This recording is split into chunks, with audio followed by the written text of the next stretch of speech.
Saudi वली अहद मोहम्मद बिन सलमान ने कतरी अमीर शेख तमीम बिन हमद से टेलीफोनिक राब्ता किया, जिसमें उन्होंने कतर पर ईरानी हमले की मजम्मत की। सऊदी मीडिया रिपोर्ट्स के मुताबिक सऊदी वली अहद शहजादा मोहम्मद बिन सलमान ने टेलीफोनिक राब्ते में कहा, कतर की मुकम्मल हिमायत का अदा करते हैं। ईरान ने बिला जवाज कतर पर जारहियत की।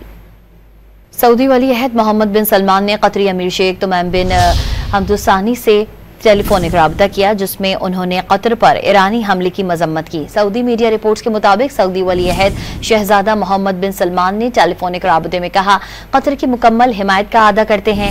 ईरान ने बिला जवाज कतर पर जारहियत की। सऊदी वली अहद मोहम्मद बिन सलमान ने कतरी अमीर शेख तमीम बिन हमद से टेलीफोनिक राब्ता किया, जिसमें उन्होंने कतर पर ईरानी हमले की मजम्मत की। सऊदी मीडिया रिपोर्ट्स के मुताबिक सऊदी वली अहद शहजादा मोहम्मद बिन सलमान ने टेलीफोनिक राब्ते में कहा, कतर की मुकम्मल हिमायत का अदा करते हैं। ईरान ने बिला जवाज कतर पर जारहियत की।